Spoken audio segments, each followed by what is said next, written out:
Look everyone, your boy's on TV. Okay, so this video is about all our failures.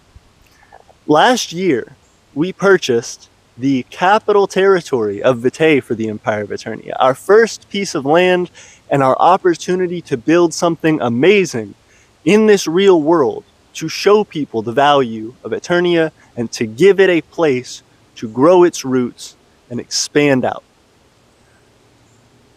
We haven't done a ton in a year that we've had. A lot of that is because of myself, rushing through things, trying to push through as many little nooks and crannies as we could to try and make something work when we really needed to strategize and plan things out. So we've covered a ton in the micronational basics, how to get started, how to do things. If you are somebody who has been struggling with your nation, or if you're interested in joining another nation and you see that it's having difficulties, this is the crash course for advancing, for how to mess up, why we messed up, what we learned, and where we've come to today. What 2024 or 12,024 is going to look like for us. So at the start of this year, we had been previously developing our dwelling out at Vitae, which we thought would allow us the opportunity to do something that would save our ability to develop it. Before then, we had not been able to get out onto the territory of Vitae. We had continuously dumped gravel and gravel and gravel to try to get out there, even causing damage to our vehicle to do so. And yet, we didn't have the money to pay for a driveway. But if we went out there on plain dirt, we would instantly get stuck and not be able to leave Vitae. So we had to put this gravel out. And when we did, it was still sketchy. If it rained, if it was the wrong weather conditions, we didn't want to go out there at all. And so we knew every time we were going out to Vitae, we were taking this enormous risk on our safety and our ability to leave. So what we had to do was build something that would allow us to, when we went, stay out for a longer period of time, to make that time, that risk that we took, worthwhile. If we go out there and we know we can stay for 2 days, that's fine. That allows us to grow and develop really quickly. So we, in a bushcraft style execution, got all of these broken down trees and logs and mud and started stacking it together and trying to form these walls for this dugout shelter that we were building, our dwelling. And when we did that over months and months and months, even having people like our friend Ryan come out and help us, our previous citizen David come out and help us, we weren't getting very far. It was a lot of effort. It wasn't clean looking. It had a lot of flaws and a lot of worries, most especially the safety of it. If a large storm came through, this thing wasn't properly secured to the ground and could be a liability for us, could hurt somebody.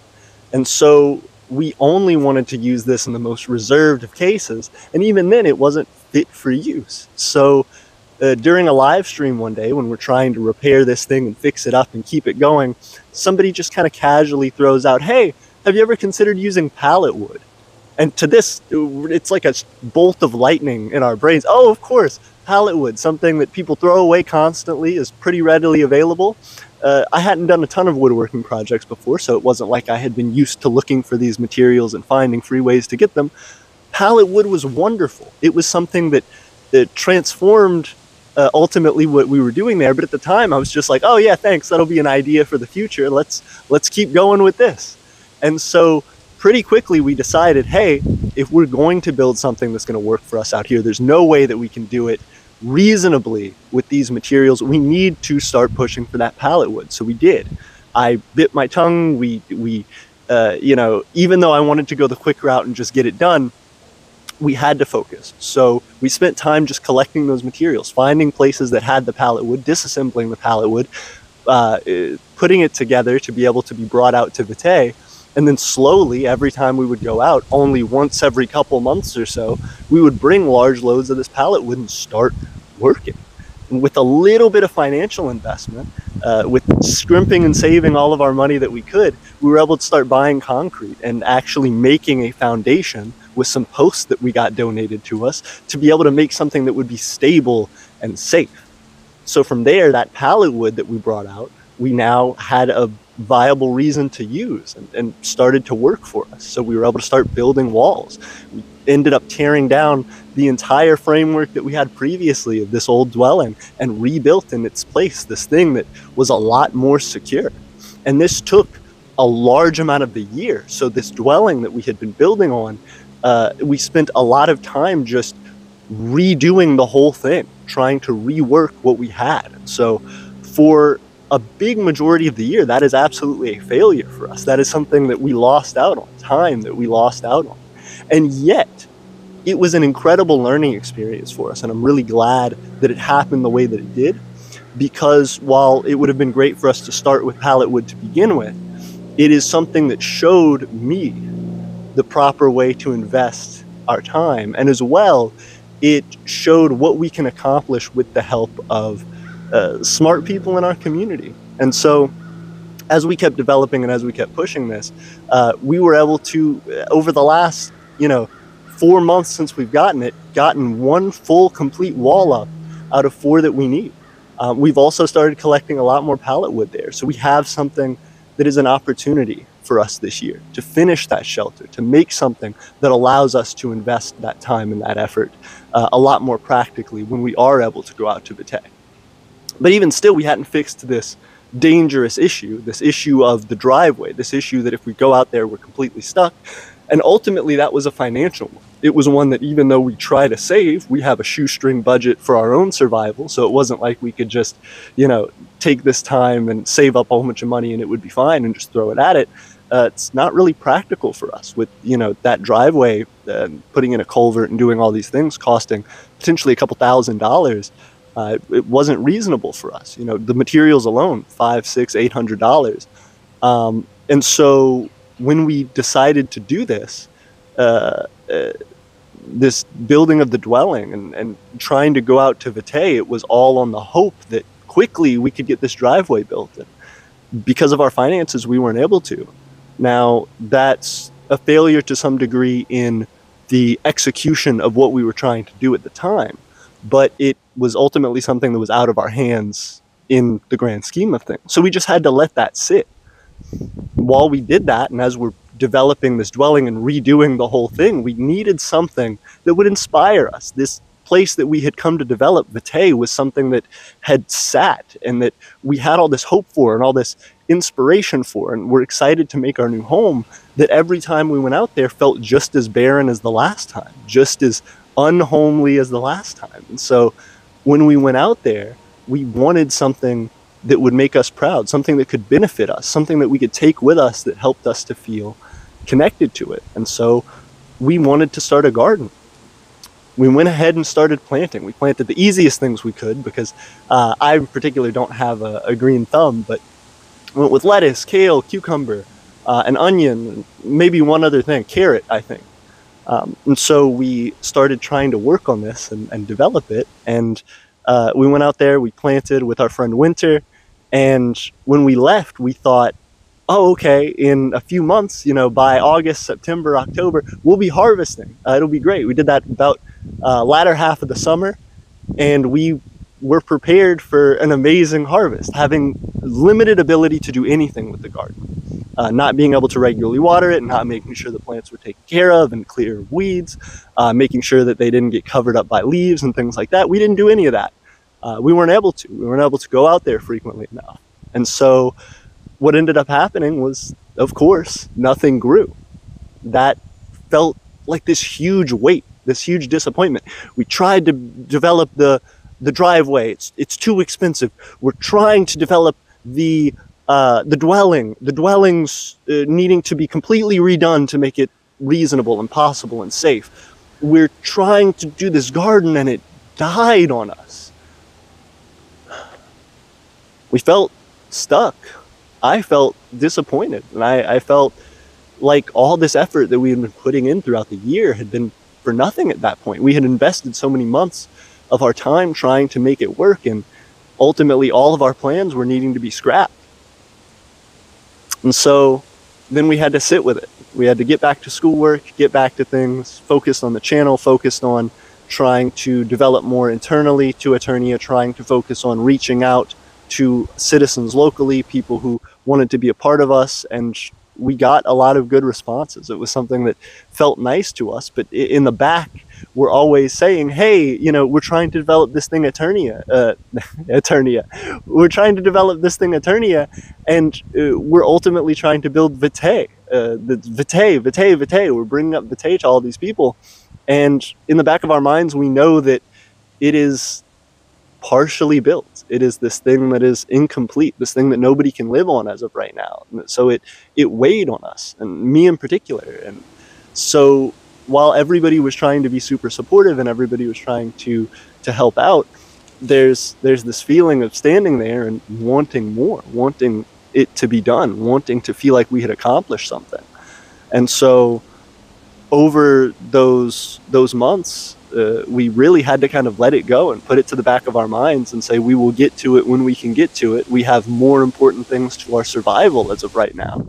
So we focused on the channel. Like I said, we focused on developing our industries. We focused on talking to people. And only this week did we get to go back out there. When we did, some amazing things happened. First off, the reason that we went back out to Vitae was because we were finally able to contact the city, thanks to everyone's support on our Patreon. And it's only 3 people right now, but they've managed to get us up to $33 a month. These are people who are Aeternian citizens, these are people who are friends of Aeternia, and these are people who really, really care about making a difference for us. And so those people have helped us now to be able to save up enough money over just using none of it throughout the year to finally pay for our culvert. We're going to have to front the money for everything else, but it helps. So we were able to contact the city, and they were able to put in our driveway. They marked it. And in a few weeks, when we're able to purchase that culvert, we will have our connection to the rest of the state of Alabama. We will have a way to go out and stay out and feel comfortable at Vitae finally. So while we were out there, we figured, okay, we'll grab some of the extra pallet wood we've been trying to work on and prepare and just throw it out next to this one wall we have put up and hope that next year we're able to get to the rest of it. And we come to find something else. Looking at the ground below us, we see these little shoots coming up. And while we didn't know what they were, Tiffany bent down and picked one up and chewed on it a little bit and said, tastes oniony. And well, I'll just let you see the moment.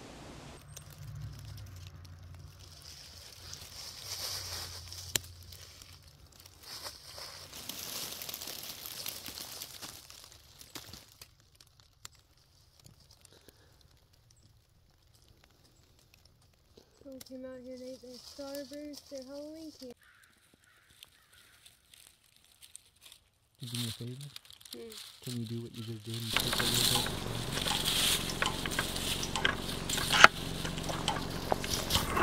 You want to 4 feet? Right now? Yeah. Right now.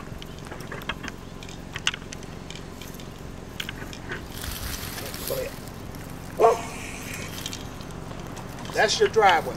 Perfect. The width of your driveway. Yes, sir.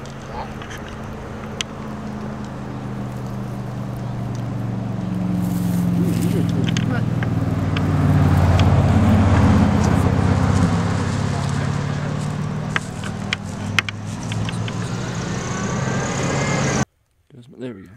Keep it for a second. Yeah, that's so cool.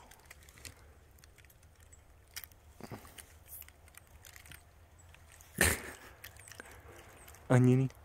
You want one? Sure. Wait, let me show you. There's a longer one. No, well, it's not such a really big one. No, but look, I'm not gonna pick it. I'm not gonna pick it, but look at how long this one is.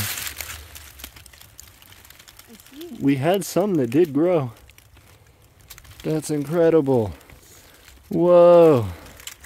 Look at how long this one is. Whoa.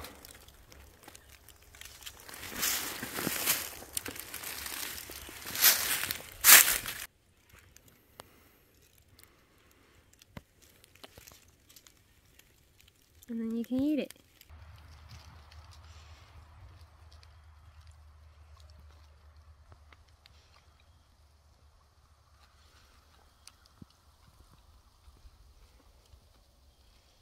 It's a little bit oniony. That's so cool. We grew something.